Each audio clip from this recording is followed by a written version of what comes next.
Ya, program ini kan memang masih baru. Saya yakin pemerintah ini masih harus banyak melakukan evaluasi dan menyempurnakan. Jadi kita kasih kesempatan. Ya, DPR tentu saja akan membuka ruang seluas-luasnya untuk mendengarkan aspirasi dari seluruh elemen masyarakat, apakah itu perguruan tinggi, apakah kemudian masyarakat, untuk mendengar aspirasinya. Yang kami harapkan adalah undang-undang ini nantinya bukan hanya akan bermanfaat bagi universitas atau perguruan tinggi tersebut, tapi juga akan bermanfaat bagi masyarakat. Jadi membuka ruang untuk saling mendengarkan apakah masyarakat memberikan masukan, begitu juga DPR juga harus memberikan tanggapan apa yang akan kami bahas di DPR. Mbak, ini kan tapi ada ketakutan dengan adanya izin ini akan menutup kritis dari kampus terhadap pemerintah, dari kritis kampus terhadap pemerintah. Kalau Mbak lihatnya seperti apa? Ya, ruang-ruang ini yang kita buka supaya tidak terjadi salah persepsi atau salah komunikasi atau miskom. Jadi jangan belum apa-apa kita awali dengan saling curiga. Mari ya kita sama-sama bicarakan dan diskusikan bersama dulu poin-poin apa, hal-hal apa yang insya Allah nantinya semoga ada jalan tengah atau titik temu supaya ini nantinya bermanfaat untuk perguruan tinggi dan masyarakat. Mbak, soal program MBG, Mbak, ini kan ada program makan gizi gratis. Ini kan ada beberapa mitra yang mundur karena kan tidak dibayar ya, Mbak, setelah 3 pekan berjalan gitu kan. Karena nggak becus lah dibilang ini BGN. Dari DPR sendiri gimana, Mbak? Bakal mengevaluasi atau mungkin mengganti kepala BGN gitu, Mbak? Ya, program ini kan memang masih baru. Saya yakin pemerintah ini masih harus banyak melakukan evaluasi dan menyempurnakan. Jadi kita kasih kesempatan kepada pemerintah untuk mengevaluasi dan menyempurnakan. Tentu saja satu program baru perlu banyak hal yang dilakukan dalam teknis-teknis di lapangannya. Jadi kita tetap kawal di DPR untuk pemerintah melakukan evaluasi sehingga nantinya akan memang betul-betul bermanfaat bagi masyarakat, khususnya anak-anak. Kita sudah membuka agenda GKSP ini dengan 102 negara.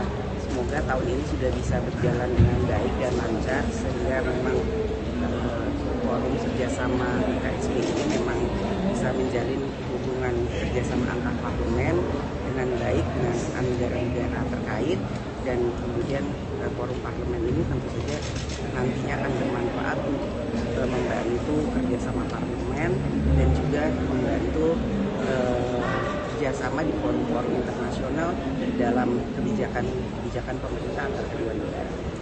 Nanti memang kita harus bersinergi dengan pemerintah melalui Kementerian Luar Negeri dan kementerian terkait.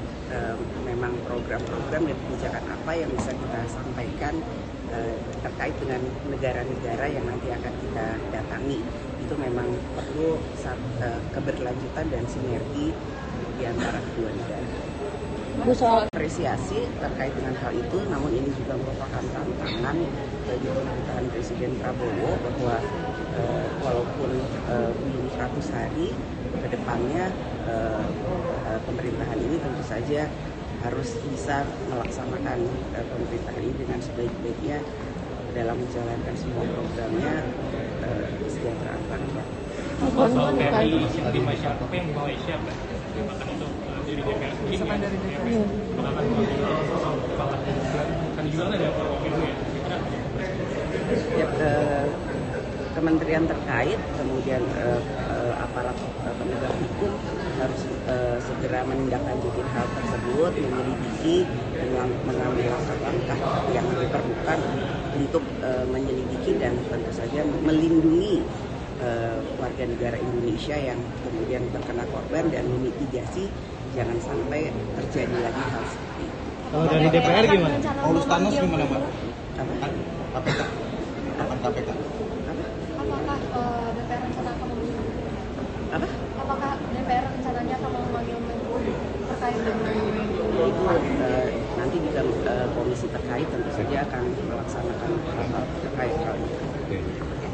Ya DPR tentu saja akan membuka ruang seluas-luasnya untuk mendengarkan aspirasi dari seluruh elemen masyarakat, apakah itu perguruan tinggi, apakah kemudian masyarakat, untuk mendengar aspirasinya. Yang kami harapkan adalah undang-undang ini nantinya bukan hanya akan bermanfaat bagi universitas atau perguruan tinggi tersebut, tapi juga akan bermanfaat bagi masyarakat.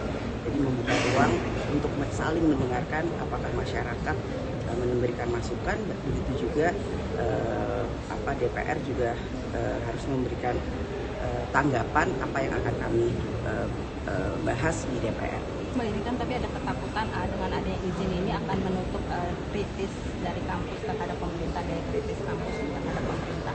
Kalau Mbak lihatnya seperti apa? Ya ruang-ruang ini yang kita buka supaya tidak terjadi salah persepsi atau salah komunikasi atau miskom. Jadi jangan belum apa-apa kita awali dengan saling curiga. Mari ya kita sama-sama bicarakan dan diskusikan bersama dulu poin-poin apa, hal-hal apa yang insya Allah nantinya semoga ada jalan tengah atau titik temu supaya ini nantinya bermanfaat untuk perguruan tinggi dan masyarakat. Mbak, soal program MBG, Mbak, ini kan ada program makan gizi gratis. Ini kan ada beberapa mitra yang mundur karena kan tidak dibayar ya Mbak setelah 3 pekan berjalan gitu kan. Karena nggak becus tadi bilang ini BGN. Dari DPR sendiri gimana Mbak? Bakal mengevaluasi atau mungkin mengganti kepala BGN gitu Mbak? Ya program ini kan memang masih baru. Saya yakin pemerintah ini masih harus banyak melakukan evaluasi dan menyempurnakan. Jadi kita kasih kesempatan kepada pemerintah untuk mengevaluasi dan menyempurnakan. Tentu saja satu program baru perlu banyak hal yang dilakukan dalam teknis-teknis di lapangannya. Jadi kita tetap kawal di DPR untuk pemerintah melakukan evaluasi sehingga nantinya akan memang betul-betul bermanfaat bagi masyarakat, khususnya anak-anak. Kita sudah membuka agenda GKSP ini dengan 102 negara.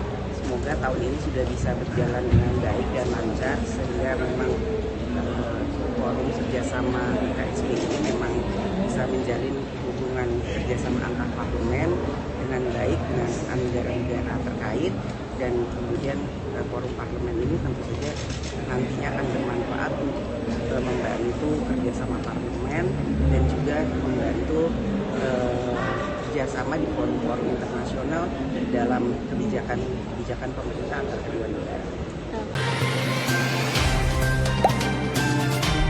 Dengarkan berita bersuara. Klik fitur text to speech di inews.id.